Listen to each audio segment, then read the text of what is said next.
यासिर हुसैन आप सबका JN learning stars में वेलकम करता हूं। आज हम लोग पढ़ेंगे क्लास 8th का चैप्टर 3 सब्जेक्ट साइंस। आज हम लोग देखेंगे इस वाले चैप्टर में class 8 subject science chapter number 3 synthetic fibre and plastics. हमेशा की तरह हम लोग देखेंगे कंटेंट में देखेंगे कि इस वाले चैप्टर पे हम लोग क्या क्या पढ़ेंगे और कैसे पढ़ेंगे ताकि कि आपको एक बेहतर तरीका से आपको समझ में आए और अच्छी तरीका से समझ में आए। सबसे पहले हम लोग फिर से देखेंगे हमेशा की तरह इंट्रोडक्शन कि इस वाले चैप्टर पे हम लोग क्या पढ़ेंगे, किस चीज पर बेस्ड है ये चैप्टर। उसके बाद सेकेंड में देखेंगे कि ये फाइबर होता क्या है, फाइबर क्या है। फिर हम लोग देखेंगे कि टाइप्स ऑफ फाइबर के कितने तरह का होता है। तो एज यू नो दैट कि फाइबर हमारे दो तरह के होते हैं, एक natural fibres, second one is that synthetic fibres. Synthetic fibres को हम लोग आर्टिफिशियल या फिर मैन मेड फाइबर्स भी कहते हैं। नेचुरल का मतलब ही पता है कि ऐसी चीजें जो हमें प्राकृतिक रूप से मिलता है। अब चौथे नंबर पे हम लोग देखेंगे नेचुरल फाइबर्स के बारे में पढ़ेंगे।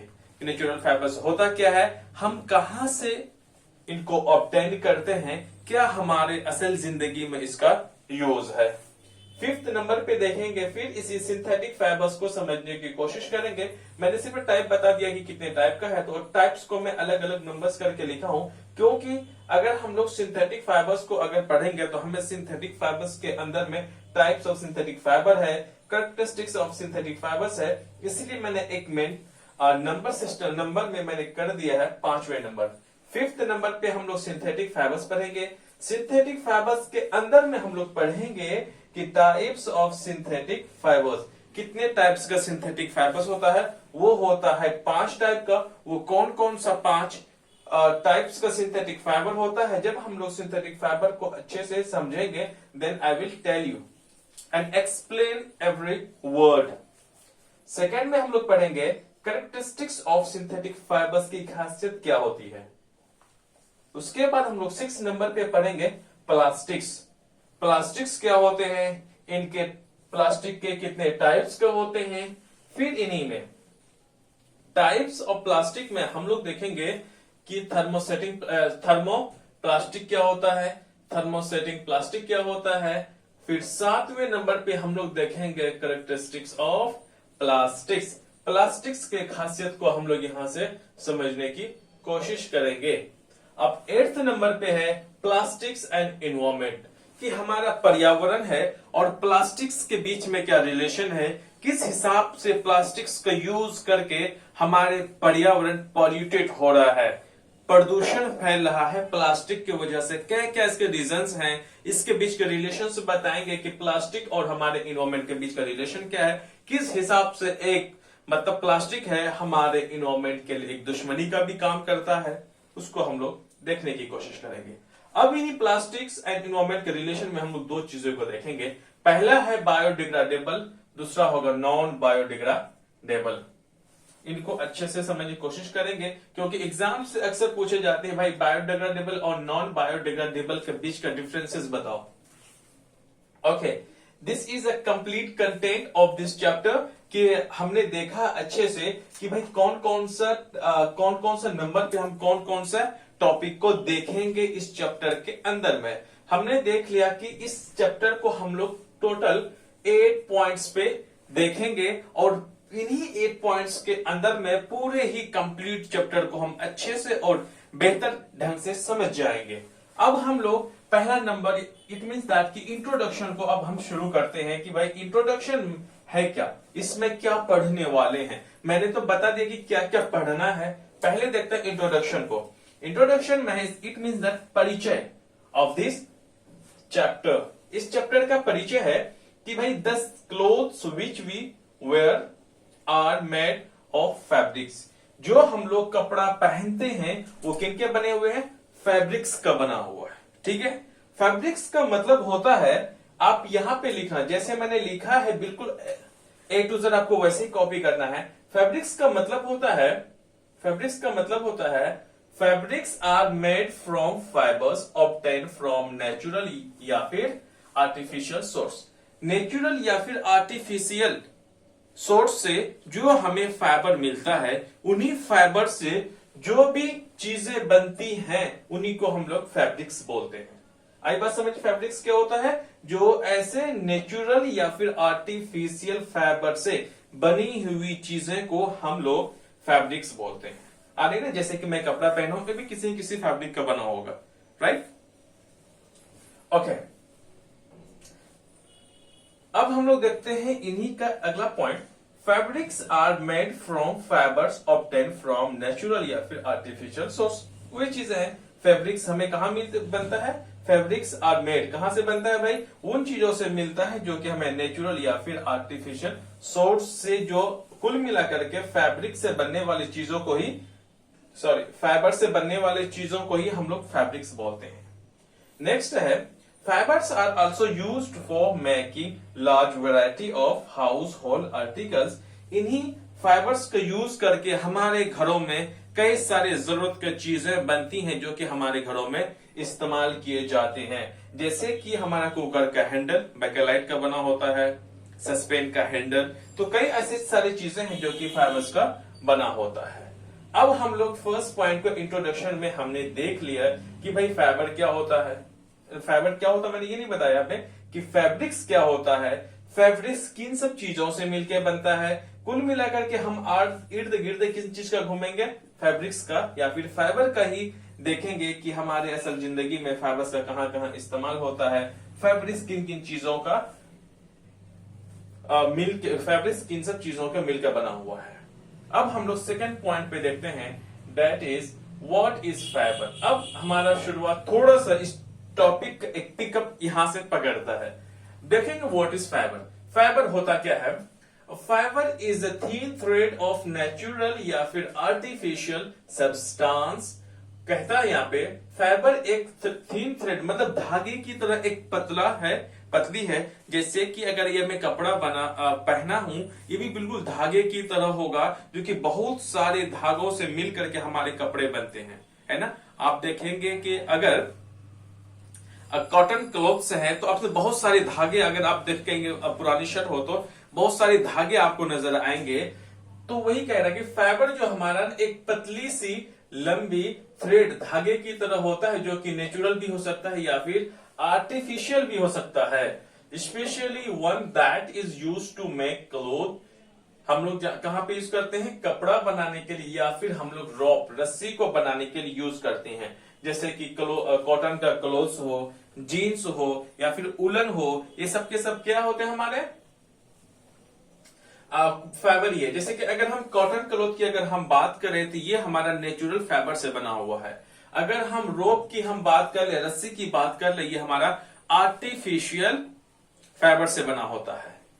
तो अब हम लोग देखते हैं फैब्रिक्स को मैंने बता ही दिया। अब हम लोग थर्ड पॉइंट पे देखते हैं।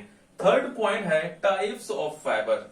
फाइबर का टाइप्स कितने हैं? फाइबर हमारा दो तरह का होता है। पहला है नेचुरल फाइबर, दूसरा है सिंथेटिक फाइबर, या फिर इसी सिंथेटिक फाइबर को हम लोग आर्टिफिशियल फाइबर के नाम से भी जाना जाता है, या फिर इसका और एक तीसरा नाम है जिसे हम लोग बोलते हैं मैन मेड, या फिर ऐसा सब्सटेंस, ऐसे चीजें जो कि इंसानों ने बनाया हो तो उन्हीं को हम लोग सिंथेटिक फाइबर कहो, या फिर आप आर्टिफिशियल फाइबर कहो, या फिर मैन मेड फाइबर कहो। तीनों के तीनों एक ही चीज है। हमारा जो मेन टॉपिक रहेगा मोस्टली इन्हीं पर ही रहेगा, क्योंकि अब चैप्टर का नाम ही हमारा synthetic fibre and plastic. Okay, अब हम लोग फोर्थ पॉइंट पे देखते हैं कि ये वन बाय वन को एक्सप्लेन करेंगे। पहला है हमारा नेचुरल फाइबर, फोर्थ नंबर पे पढ़ेंगे। फोर्थ नंबर पे हमारा है नेचुरल फाइबर। नेचुरल फाइबर का मतलब ही इस नाम से पता चल रहा कि ऐसी फाइबर जो कि हमें प्राकृतिक या फिर नेचुरली प्राकृतिक रूप से हमें मिलता है, जो कि हमें ईश्वर से बना हुआ चीज है ना, नेचुरल चीजें जो कि हमें नेचर से जो हमें प्राप्त होता है। पहले जैसे कि cotton, jute, wool, silk, etc. obtained from plants and animals are called natural fibers. Cotton, jute, wool से मैं कहा एनिमल से मिलता है, ये हमारे प्लांट से मिलता है, सिल्क भी हमें मिलता है, तो हम लोग इन्हीं को बोलते हैं नेचुरल फाइबर्स। अब हम लोग natural fibres and their source कि हमें नेचुरल फाइबर को देखेंगे और उनका सोर्स देखेंगे कि भाई हमें नेचुरल फाइबर कहां से मिलता है। एक थोड़ा सा एडिशनल है ये। अब देख लीजिए, पहला है नेचुरल फाइबर। नेचुरल फाइबर का मतलब ही होता है कि कॉटन, हेम्प, ये सब क्या नेचुरल है, हमें कहा नेचर से मिलता है। और उनका सोर्स, उनका नाम बताओ जिनसे ये चीजें हमें प्राप्त होती हैं। पहला है कॉटन। कॉटन जो हमें मिलता है वो मिलता है fruits of cotton plants. Cotton plants के जो फ्रूट्स हैं उन्हीं से हमें क्या मिलता है, कॉटन मिलता है। ये एमसीक्यूज में अक्सर पूछा जाता है कि कॉटन का सोर्स बताओ, तो आपको लिखना ऑप्शन में रहेगा फ्रूट्स ऑफ कॉटन प्लांट्स। अगर चारों में से अगर तीन एक रहेगा तो आपको लिख लेना है। सेकंड में है हेम्प। हेम्प का मतलब होता है गांजा या फिर भांग। गांजा या फिर भांग, आपने तो नाम तो सुना ही होगा, वही चीज है ये हेम्प। हेम्प हमें जो मिलता है वो है स्टेम्स ऑफ द मैरिजुना प्लांट्स। मैरिजुना का मतलब होता है भांग का पेड़, हमें उन्हीं का स्टेम से हमें हेम्प मिलता है। अब हम लोग इन्हीं को आगे यहां पर समझते हैं। आगे का पॉइंट्स अब हम लोग यहां पे समझते हैं। आप इनको एक बार वीडियो को पॉज कर लें, उसके बाद इसको पॉज करने के बाद प्लीज इसको लिख लें एक बार। देख लिया कि एक तरफ हमने देखा नेचुरल फाइबर और उनका सोर्स, हमने देख लिया कहां से हमें कॉटन मिलता है, और फिर हमने हेम्प को देखा कि हमें भांग जो नेचुरल फाइबर है उनका सोर्स कहां से है। 2 नंबर हमने देख लिया। अब हम तीसरे को देखते हैं। वो तीसरा जो है वो है जूट। जूट एक क्या हमारा नेचुरल फाइबर है, उनका जो सोर्स है जहां से हमें मिलता है वो है stem of jute plant. Jute plant का जो स्टेम होता है उन्हीं से ही हमें क्या मिलता है, जूट मिलता है। और 4th नंबर पे है लिनन। लिनन जो है वह हमारा stem of flax plant. Flax plant का स्टेम से हमें क्या मिलता है, लिनन मिलता है। और 5th में है वो है सिल्क, जिसे हम रेशम कहते हैं। जो रेशम जो मिलता है वो है cocoons of the silk worm. Silk worm होता है, उन्हीं से ही सिल्क जो है हमारे नेचुरल फाइबर हमें सिल्क वर्म से ही मिलता है। वो 6 है। 6 इज दैट ऊल। ऊल का मतलब होता है ऊन। ऊन जो हमें मिलता है वो है सॉफ्ट हेयर ऑफ शिप।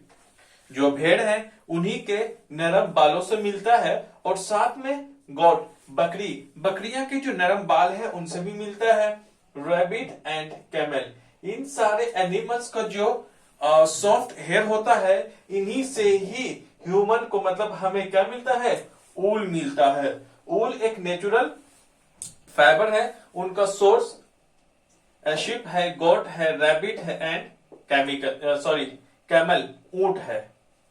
अब हम लोग देखते हैं कि कॉटन से ही मतलब कि नेचुरल फाइबर से ही रिलेटेड नेचुरल फाइबर में है कि cotton is a polymer of cellulose. ये पॉलीमर क्या होता है अभी हम आपको समझाते हैं आगे। अब इतना समझ लो, कॉटन एक पॉलीमर है ऑफ सेल्यूलोज।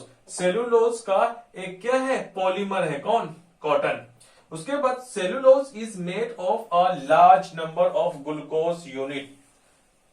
सेल्यूलोज जो बना है वो ग्लूकोज यूनिट्स के ही फॉर्म में बना हुआ है। इसका मतलब जो सेल्यूलोज जो बना हुआ है वो किसका बना हुआ है, ग्लूकोज यूनिट्स का। बहुत सारे ग्लूकोज यूनिट्स मिलकर के क्या बनाते हैं, सेल्यूलोज बनाते हैं। अब देखते हैं next, silk fibre obtain from silk worm. किनसे मिलता है, सिल्क जो फाइबर है, नेचुरल फाइबर है, वो हमें कहां से मिलता है, सिल्क वर्म से मिलता है। It was discovered in China. इनकी जो खोज की गई थी सबसे पहले सिल्क की, वो है चाइना में। हम लोग आगे फिर बताएंगे थोड़ा सा सिल्क वर्म के बारे में, इधर हम लोग डिस्कस करेंगे। अब हम लोग 5th पॉइंट को शुरू करते हैं। 4th पॉइंट पे हमने देख लिया कि नेचुरल फाइबर्स के बारे में क्या होता है, कहां से मिलता है, और उनके जो नेचुरल फाइबर के जो सोर्स है वो मैंने आपको यहां से बताने की मैंने कोशिश की है। उम्मीद है कि आपको समझ में आ रहा होगा। अब हम लोग 5th पॉइंट को देखते हैं। 5th पॉइंट है वो है हमारा सिंथेटिक फाइबर। सिंथेटिक फाइबर कहिए या फिर इनको मैन मेड भी कहिए या फिर आर्टिफिशियल कहिए, सभी एक ही चीज है। सिंथेटिक फाइबर होता क्या एक्चुअल में, जब आपसे कोई पूछ लेगा कि भाई सिंथेटिक फाइबर क्या है, जैसे कि पहले मैं बता चुका हूं कि नेचुरल फाइबर क्या है, इनका सोर्स क्या है, कहां से हमें नेचुरल फाइबर्स मिलता है, उसी तरीका से अब हम लोग देख लेते हैं सिंथेटिक फाइबर। सिंथेटिक फाइबर का दूसरा नाम है आर्टिफिशियल, थर्ड नेम है उसका मैन मेड। कुल मिलाकर के जो इंसानों ने जो फाइबर्स बनाए उन्हीं का नाम पड़ गया सिंथेटिक फाइबर। अब सिंथेटिक फाइबर होता क्या है? Synthetic fibres are fibres. Synthetic fibre एक फाइबर्स है जो कि इंसानों द्वारा बनाया गया हो थ्रू केमिकल सिंथेसाइज, मतलब केमिकल के मदद से, केमिकल के द्वारा। ये हो गया। अब हम लोग देख लेते हैं, ऐसा नहीं कि सिर्फ केमिकल, इसमें नेचुरल सोर्स भी आएगा। सो आपको कहना है कि सिंथेटिक फाइबर क्या है। अगर आपसे कोई अगर पूछ ले तो आपको सिंपली कहना है कि जो सिंथेटिक फाइबर्स होते हैं एक तरह का फाइबर है जो कि ह्यूमन मेड है, जो कि इंसानों के द्वारा बनाई गई फाइबर्स को ही हम लोग सिंथेटिक फाइबर बोलते हैं। अब हम लोग सिंथेटिक फाइबर से कुछ जुड़ी हुई बातों को देखते हैं। यह है synthetic fibre is chain of small unit of monomers. Monomers क्या होता है आपको मैं यहां पे समझाता हूं।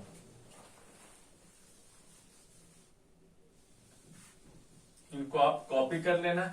अगर आप मैंने रफ कर दिया है तो आप बिल्कुल इसको पहले आप बैक कर लें, फिर इसको नोट कर ले आप, है ना। अब देखिए मोनोमर का मतलब क्या होता है। मोनोमर, मोनो का मतलब होता है सिंगल या फिर वन।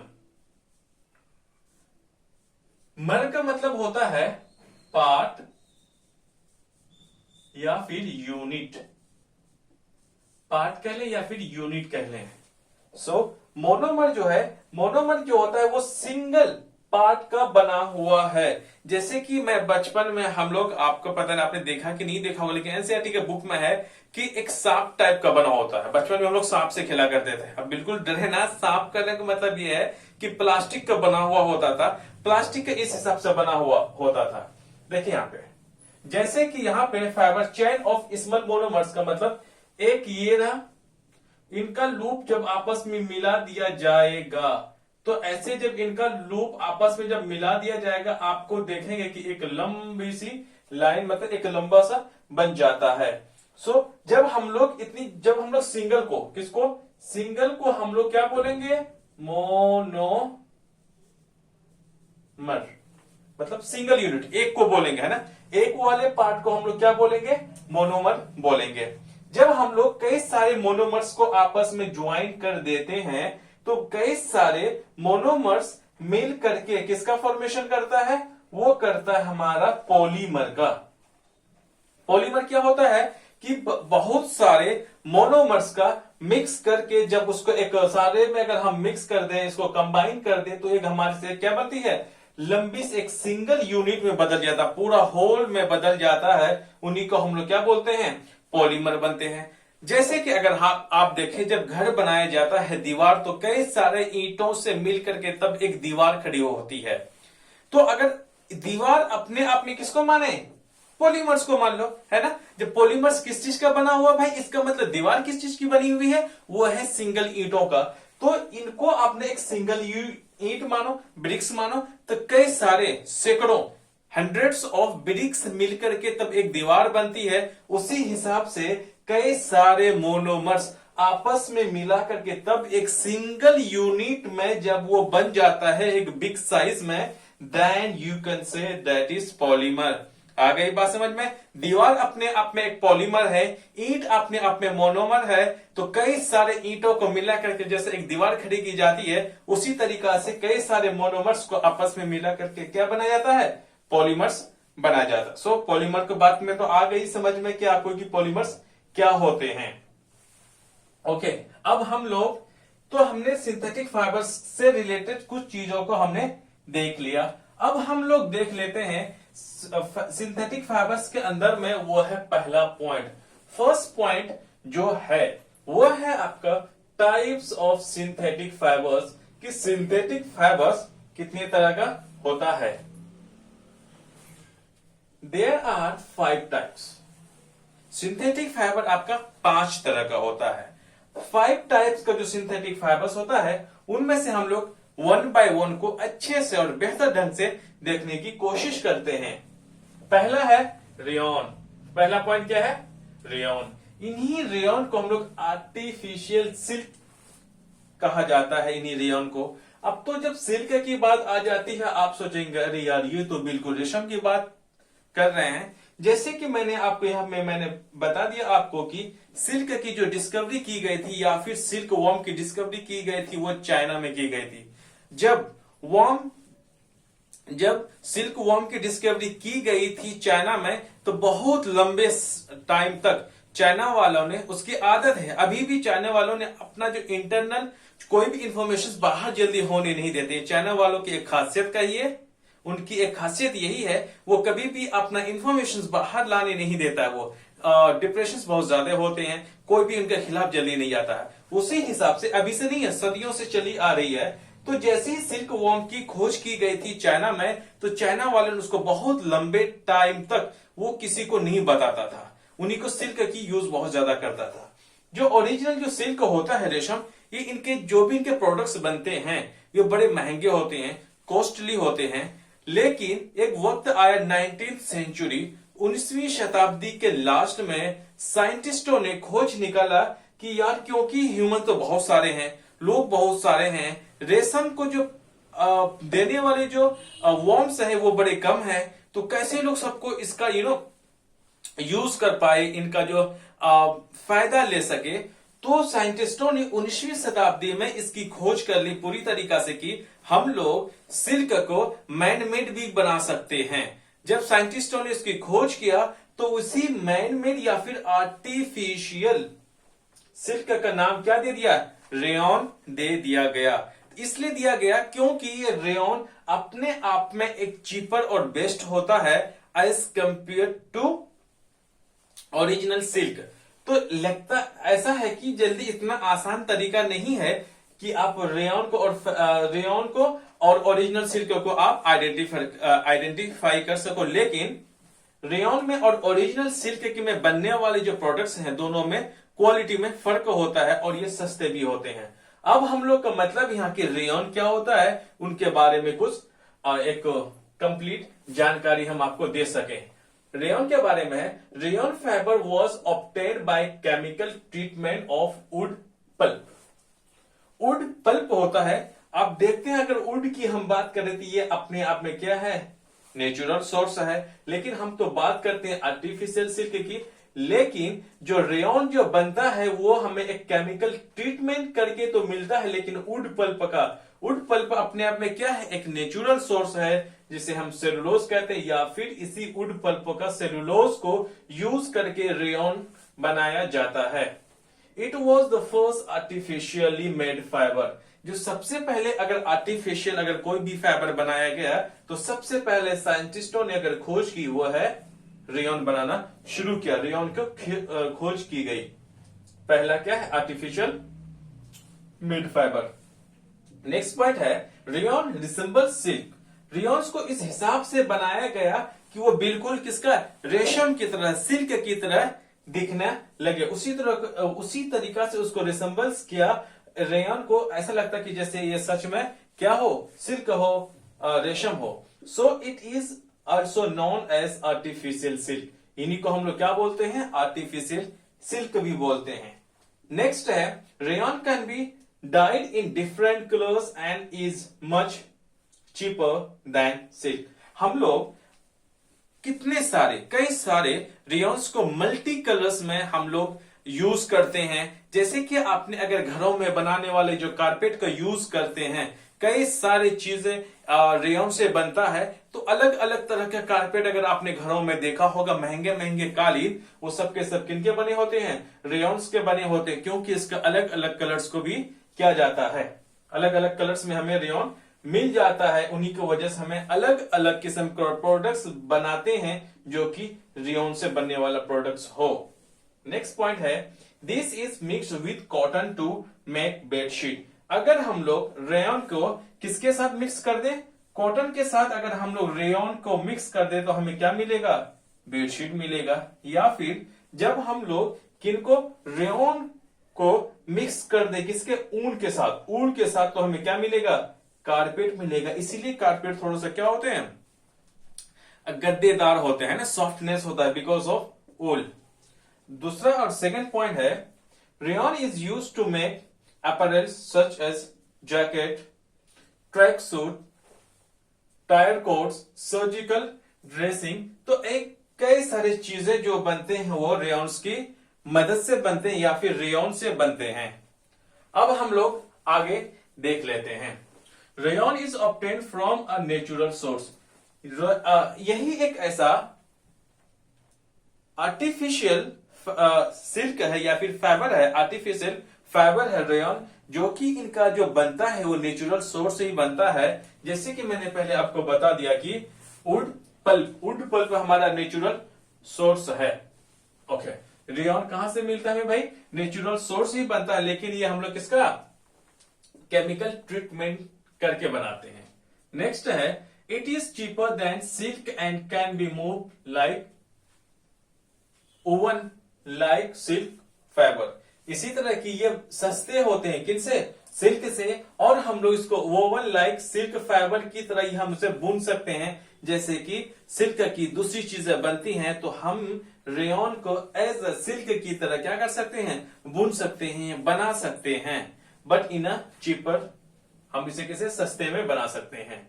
अब हम लोग आ जाते हैं भाई सेकेंड में। मैंने जैसे कि बोला कि सिंथेटिक फाइबर है जो है 5 तरह का होता है। पहला हमने रेयॉन को देखा, अब हम लोग नायलॉन को समझने की कोशिश करते हैं। Nylon is another man made fibre in 1931। 1931 में, 1931 में जो दूसरी मैन मेड या फिर सिंथेटिक फाइबर जो खोजा गया उसका नाम क्या पड़ गया, नायलॉन पड़ गया। अब हम लोग देखते हैं नायलॉन से जुड़ी हुई कुछ बातों को। It was made without using any natural raw material from plants या एनिमल्स। इनको यह शुद्ध, बिल्कुल आर्टिफिशियल है। नायलॉन को बनाने के लिए किसी भी तरह का नेचुरल फाइबर्स का इस्तेमाल नहीं किया गया है। ऐसा नेचुरल फाइबर जो कि आर्टिफिशियल हो या फिर नेचुरल हो, किसी ना ही तो आर्टिफिशियल ना ही तो नेचुरल फाइबर्स को इस्तेमाल किया गया है नायलॉन को बनाने के लिए। ये बिल्कुल क्या है, बिल्कुल एकदम बिल्कुल ये क्या है, एक तरह से सिंथेटिक है, ना कि नेचुरल है। ना ही किसी एनिमल्स को, ना ही तो किसी प्लांट्स का, ना ही तो किसी एनिमल्स का, ना ही तो प्लांट्स का फाइबर्स यूज किया गया है नायलॉन में। बिल्कुल ये क्या है, आर्टिफिशियल है। फिर से मैं रिपीट कर देता हूं कि नायलॉन जो बना हुआ है ना ही तो किसी एनिमल से, ना ही तो ये प्लांट से, कुल मिलाकर के नेचुरल सोर्स को बिल्कुल भी यूज नहीं किया गया है नायलॉन को बनाने के लिए। बिल्कुल ये आर्टिफिशियल है, मैनमेड है। आगे पॉइंट्स को देखते हैं। It was prepared from coal. Nylon को जो प्रीपेड किया जाता है वो कोयला से है, वाटर से है, पेट्रोलियम से, और लास्ट है वो है एयर से। इन सब का कॉम्बिनेशन करके, इन सबको यूज करके हमें किनका मिलता है, नायलॉन्स को प्राप्त करते हैं। अगला पॉइंट है, it was the first fully synthetic fibre. मैंने पहले ही बोल दिया आपको, बिल्कुल यह मैनमेड है, आर्टिफिशियल है। नायलॉन को बनाने के लिए किसी भी तरह का नेचुरल फाइबर्स का इस्तेमाल नहीं किया गया है। अगर किसी भी चीज को, अगर नेचुरल फाइबर्स के बगैर अगर कोई चीज बनाई गई है तो उनका नाम है नायलॉन। इसीलिए नायलॉन बिल्कुल क्या है, पहला, वो भी सक्सेसफुली सिंथेटिक फाइबर है। अगला पॉइंट्स को देखते हैं। It is very strong, elastic, light, lustrous and easy to wash. ये बहुत ही मजबूत होते हैं। इलास्टिक का मतलब से खींच सकते हैं, हल्का वेट में भी होता है, चमकीला होता है, और इजी टू वॉश, इसको हम लोग आसानी से धो सकते हैं, वॉश कर सकते हैं। अब हम लोग नायलॉन से ही जुड़े हुए कुछ और पॉइंट्स को इधर देखते हैं। आप इनको बिल्कुल लिख लिया करें, ठीक, अच्छे बेहतर ढंग से आप इसको लिख लिया करें। अब हम लोग नायलॉन्स के अगले पॉइंट्स को देखते हैं। नायलॉन्स का अगला पॉइंट है, the high tensile strength of nylon makes it ideal for heavy fabrics used in home decor. ये कह रहा है जो हाई टेंसाइल स्ट्रेंथ का मतलब हो जाता है लचीलापन और मजबूत नायलॉन जो हम लोग यूज करते हैं कहाँ पे, घरों में डेकोरेट करने के लिए, सजाने के लिए। जैसे घर में आप देखेंगे बड़े बड़े सिनेमा हॉलों में या बड़े बड़े हॉलों में आप देखेंगे ना कर्टन टाइप्स का लगा रहता है, जबकि इट्स वेरी हाई वे रहता है और साथ में किसका वेट भी रहता है, फिर भी वो क्या होता है इतना ज्यादा लचीलापन भी होता है और टेंसाइल स्ट्रेंथ के मतलब वो मजबूत भी रहता है कि आसानी से घरों में या फिर बड़े बड़े हॉल्स होते हैं या फिर थिएटर्स होते हैं तो वहां पर बिल्कुल डेकोरेट करने के लिए किसका, नायलॉन का बना हुआ कर्टन ये सबको यूज किया जाता है क्योंकि मजबूत भी होता है, लचीलापन भी होता है। ओके, नेक्स्ट पॉइंट देखते हैं आप नायलॉन का। Nylon is used for making socks. Nylon को जो इस्तेमाल किया जाता है सॉक्स, मोजे जो हम पहनते हैं उन्हीं को पहनने के लिए यूज किया जाता है। इसका मतलब नायलॉन से हम सॉक्स को बना सकते हैं। कई तरह के रोप्स, रस्सियां वो इस्तेमाल करते हैं जो कि रॉक क्लाइंबिंग में पहाड़ों पे चढ़ने वाले जो लोग होते हैं जो रस्सियों का इस्तेमाल करते हो वो दरअसल नायलॉन का बना होता है क्योंकि ये बहुत मजबूत होता है। और दूसरी बात इसका ये होता है कि ये वेट में लाइट होता है, हल्का होता है, जिनकी वजह से कैरी करने में आसानी हो और मजबूत भी बहुत ज्यादा हो, जिसके वजह से गिरने से या फिर इनसे होने वाले एक्सीडेंट से बचा जा सके, कि वो आराम से चढ़ सके उस पे। और हेवी बहुत ज्यादा हो, वेट कम होता है, उसको कैरी करने में आसानी हो। और टेंट्स, टूथब्रश, पैराशूट। आप पैराशूट आपको देखेंगे कि जब भी कोई भी फ्लाइट से जंप कर रहा हो या फिर बहुत ऊंचे पहाड़ों में जब वो जंप करता हो तो एक या दो आदमी का वेट आसानी से वो संभाल लिया जाता है, उस हिसाब से उसको किया जाता है। क्योंकि पहली बात तो ये लाइट में होता है, हल्का होता है और बहुत ही ज्यादा मजबूत होता है, जिसके वजह से एयर उसमें पास नहीं कर पाते हैं, जिसकी वजह से हवा में वो तैरते रहते हैं पैराशूट्स। और भी कई सारी चीजें नायलॉन से बनाया जाता है। अब अगला पॉइंट है, a nylon thread is actually stronger than steel wire. Steel wire से भी ज्यादा मजबूत होता है वो कौन, नायलॉन का जो थ्रेड्स धागा होता है। ओके, अब हम लोग देखते हैं तीसरा है पॉलिएस्टर। पॉलिएस्टर, एक काम करना आप इसको ना नोट कर लें, मैं इसको समझाने वाला कुछ, ठीक है, अब इसको नोट कर लें। तो अब यहां देख लें आप जरा पॉलिएस्टर। पॉली का मतलब जैसे कि मैंने बता दिया आपको होता है many, polyester. As you know that poly का मतलब होता है मेनी, बहुत सारे स्मॉल, क्या होते हैं, बहुत सारे मेनी, छोटे छोटे आपका क्या होते हैं पॉलिएस्टर्स का मेनी, बहुत सारे। स्टर्स का मतलब होता है एक तरीका से एक केमिकल है, जब शुगर और अल्कोहल का जब रिएक्शन किया जाता है तो उसमें एक चीज का प्रोडक्शन होता है, that is called Easter. Easter एक हिसाब से केमिकल है। आप लोग जैसे कि एल्डिहाइड ग्रुप और ईस्टर का ग्रुप आप क्लास 10 का केमिस्ट्री में पढ़ेंगे। आप इतना समझ लें यहाँ पे कि ईस्टर क्या है, एक तरह का सिर्फ केमिकल है। बहुत सारे ईस्टर्स जब आपस में मिल जाते हैं तो उन्हीं को हम लोग क्या बोलते हैं, पॉलिएस्टर बोलते हैं। पॉली का मतलब होता है बहुत सारे, मैनी ईस्टर्स को आप ईस्टर्स ही समझे क्योंकि यह एक केमिकल है, ऐसे समझ लें आप इनको, ये क्या है, केमिकल है। जब इस सारे केमिकल्स को मिलने के बाद एक लंबी चेन बना लिया जाता है, जिनकी वजह से हम लोग इसको क्या बोलते हैं, पॉलिएस्टर बोलते हैं। पॉली का मतलब होता है मेनी, ईस्टर का मतलब एक तरह का केमिकल्स होता है। जब यही केमिकल्स आपस में जुड़ते जुड़ते जुड़ते जुड़ते क्या होते हैं, एक लंबी सी चेन बन जाती है। ये चेन के जो जितने भी यूनिट्स होते हैं अपने आप के ये मोनो ईस्टर्स होते हैं। मोनो ईस्टर का मतलब होता है, अगर हम लोग एक ईस्टर की बात करें, हम एक यूनिट की अगर हम बात करें तो हम लोग उसको बोल सकते हैं, ये क्या है भाई, मोनो एस्टर। हम लोग क्या बोलेंगे जी, इसको बोलेंगे हम लोग मोनो एस्टर। जब हम एक यूनिट की हम बात करें, एक एस्टर की बात करें, जब इसी तरह यहाँ बहुत सारे एस्टर्स आपस में मिल करके जब एक चेन फॉर्मेशन करता है, देन हम उसको क्या बोलते हैं, पॉलिएस्टर बोलते हैं। आई बात समझ में। जैसे कि पॉलिएस्टर के कपड़े बहुत सारे लोग यूज करते हैं पहनने में, उसी को पॉलिएस्टर बोलते हैं। पॉलिएस्टर होता क्या है, polyester is actually made of the repeating units of esters. Asters का बहुत सारे यूनिट्स मीन्स दैट कि एक यूनिट, 2, 3, 4, 5, 6, ये 6 यूनिट्स मिलकर के क्या एक लंबी चेन की फॉर्मेशन कर दी। इन्हीं लंबी चेन फॉर्मेशन को हम लोग क्या बोलेंगे? पॉलिएस्टर बोलेंगे। दरअसल ये एस्टर है क्या? तो मैंने बोला एस्टर्स आर द केमिकल, क्या है? एक केमिकल है which give fruit their smells, उनकी खुशबू जो होती है बिल्कुल फ्लो की तरह होती है आफ्टर रिएक्शन। मैंने बोल दिया कि एक हिसाब से एक ग्रुप्स होते हैं, आप बड़े क्लासेस में पढ़ेंगे। सिर्फ फिलहाल एस्टर्स को आप यूं समझे, एस्टर है क्या? आप समझो एक केमिकल है जो कि उनकी जो खुशबू किसकी तरह होते हैं? फ्रूट्स की तरह है। अगर और एक स्टेप और आगे बढ़ना है तो आप समझ लीजिए, जब शुगर प्लस अल्कोहल, अल्कोहल का जब भी रिएक्शन होता है तभी एस्टर नामक एक केमिकल का क्या होता है? फॉर्मेशन होता है। यू समझ ले। अब बड़े क्लासेस में पढ़ेंगे, इसको हम लोग देख लेते हैं। आगे का पॉइंट्स को देखते हैं। पॉलिएस्टर डज नॉट विंकल इजीली, आसानी से ये विंकल्स नहीं होता है।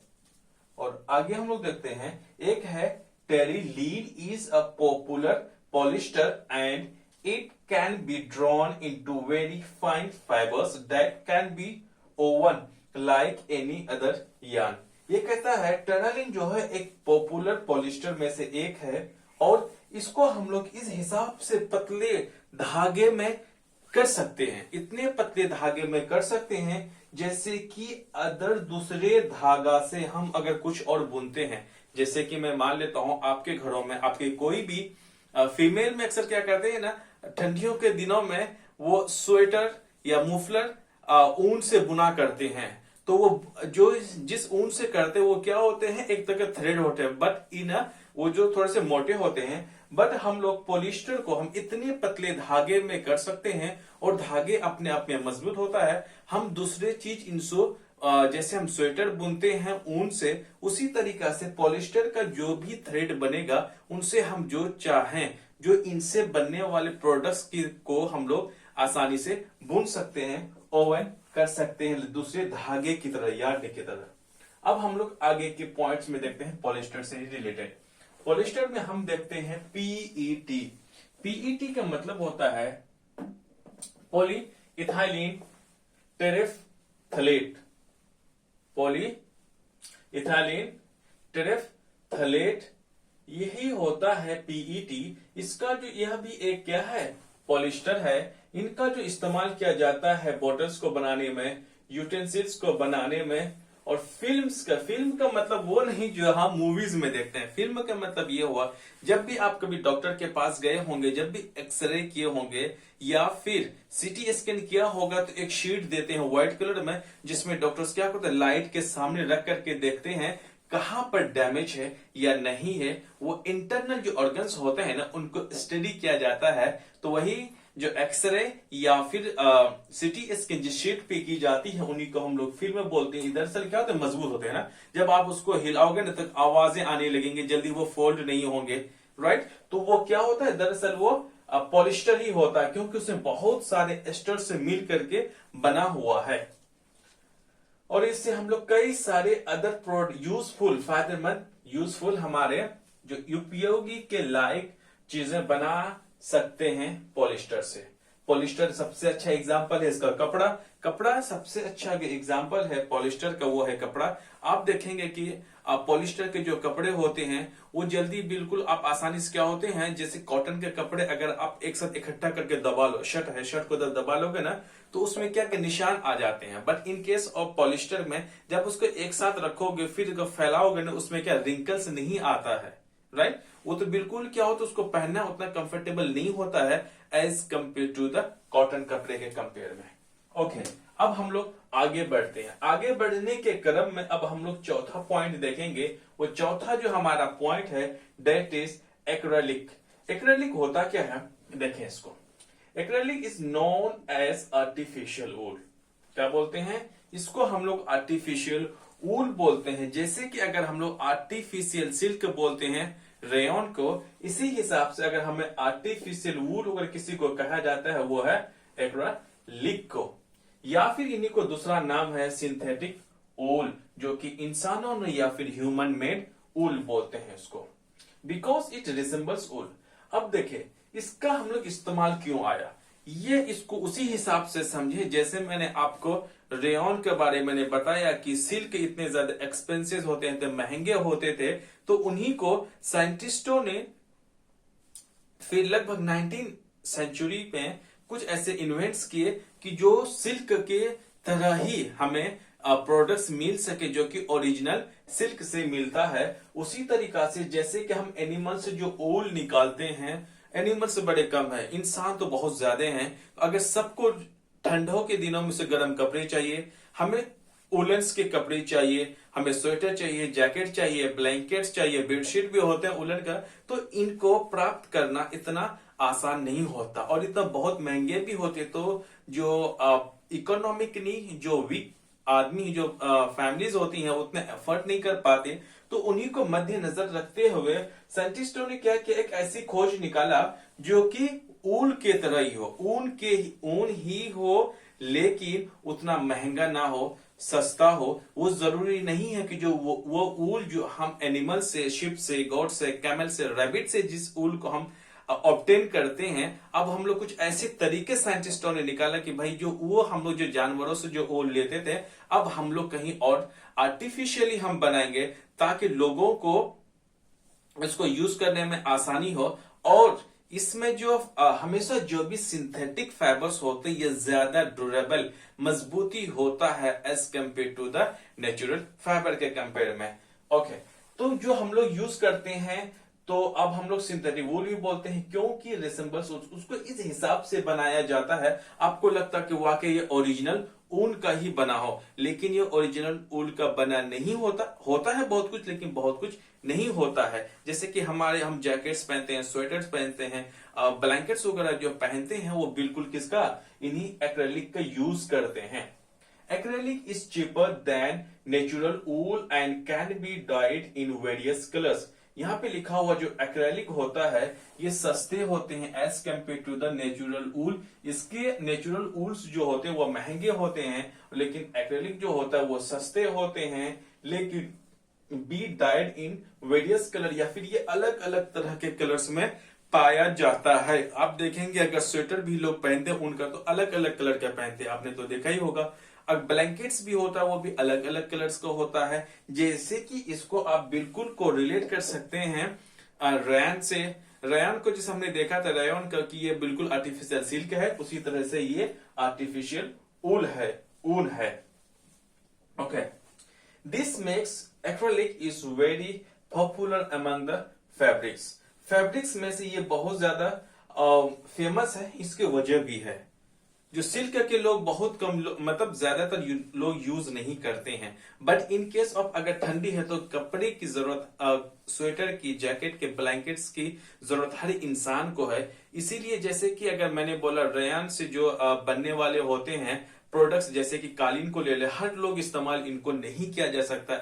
स्पेशली जब हमारे मुल्क हिंदुस्तान की हम बात करें तो ज्यादा हर लोग घर पे यूज नहीं करते, लेकिन ठंडियों के दिनों में ठंडियों से बचने के लिए कंबल का हो गया, ब्लैंकेट का हो गया, बेडशीट जो उनके बने होते हैं वो हो गया, जैकेट, स्वेटर, हर कोई इस्तेमाल करता है। इसीलिए सारे आर्टिफिशियल या फिर सिंथेटिक फाइबरों में से ये पॉपुलर ज्यादा है, इनके ज्यादा यूज होते हैं। ओके, आगे देखते हैं। जैसे कि sweater, blanket are prepared by acrylic. Acrylic के ही द्वारा ब्लैंकेट और स्वेटर्स तैयार किए जाते हैं, इसीलिए हमें अच्छी चीज हमें कम पैसों में मिल जाता है। अब हम अगले पॉइंट्स को देखते हैं। Acrylic fabrics are also known by the name rear names, जो है ना, by the rear names Orlon and Acrilan. इन्हीं दोनों के ही नाम से किसका, एक्रिलोन का मतलब एक्रेलिक का नाम पड़ा है, इन्हीं दोनों का नाम से। अब हम लोग आगे का पॉइंट्स देखते हैं। देखिए हमारा एक पॉइंट यहाँ पे छूट गया, ये छूट गया कि जैसे कि हम लोग पढ़ रहे थे किसको, पॉलिस्टर को। पॉलिस्टर को आगे पढ़ते पढ़ते मैंने आपको यहाँ समझा दिया, लेकिन इसी पीईटी से ही आपको और एक पॉइंट छूटा है हमारा पॉलिस्टर से, क्योंकि हम लोग यहाँ से भी पढ़े। अब पढ़ने के बाद हम लोग यहाँ से शुरू करेंगे, लेकिन जो ये वाले पॉइंट्स हैं ये हमारा पॉलिस्टर का है। पॉलिस्टर्स में ही आप इसको प्लीज लिख लें, क्योंकि मैं ये पॉइंट छूट गया था इसीलिए यहाँ पे हमने लिखा है। पॉलिस्टर से ही समझा देता हूं। Polycot is a mixture of polyester and cotton. जब हम लोग कॉटन और पॉलिस्टर को मिला दें, जब हम लोग किसका पॉलिस्टर और कॉटन से मिला दें तो हमारे पास कौन सा प्रोडक्ट मिलेगा, वो मिलेगा हमारा पॉलीकॉट। और जब हम लोग polywool is a mixture of polyester and wool, हमारे नाम से पता चल रहा है पॉलिस्टर वूल, इसका मतलब ये हो गया कि अगर हम लोग पॉलिस्टर और वूल को जब भी मिक्स करें तो हमें क्या मिलेगा, पॉलीवूल मिलेगा। और हमारे यहाँ पे अगर हम पॉलिस्टर और कॉटन को अगर मिक्स करेंगे हमें पॉलीकॉट मिलेगा। इसका मतलब हमें एक चीज तो समझ में आ गई कि भाई साहब कॉटन जो है नेचुरल फाइबर है, पॉलिस्टर एक सिंथेटिक या फिर आर्टिफिशियल फाइबर है, हमें पॉलीकॉट मिला। दूसरी चीज अगर हम पॉलीवूल की हम बात करते हैं, वूल जो हमारा एक नेचुरल फाइबर है और साथ में हमारा पॉलिस्टर जो है वो आर्टिफिशियल है। सो पॉलिस्टर और वूल से जो मिलने दोनों से मिलकर के जो भी हमें मिलेगा वो पॉलीवूल कहलाएगा, और पॉलिस्टर और कॉटन से मिलकर के जो हमारा प्रोडक्ट बनेगा वो हमारा पॉलीकॉट कहलाएगा। अब हम लोग चौथा पॉइंट तो हो गया हमारा खत्म। अब हम लोग फिफ्थ पॉइंट पे आते हैं। फिफ्थ पॉइंट जो है वो है ब्लेंडिंग फाइबर्स।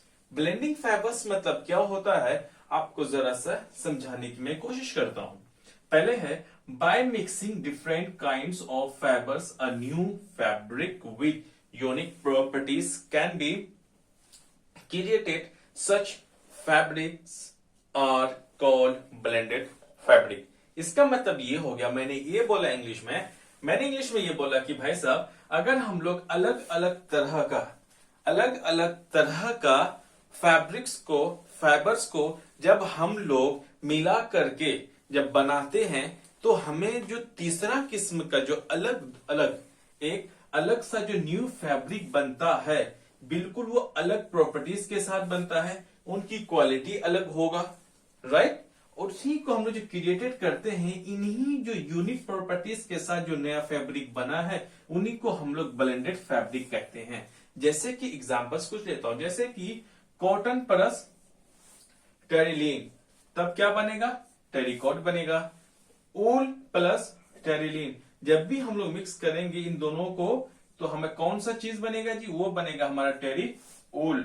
एक पॉलिस्टर प्लस कॉटन को जब हम लोग मिलाकर दोनों से मिल करके एक नया फैब्रिक बनेगा, दैट इज कॉल्ड पॉलीकॉट।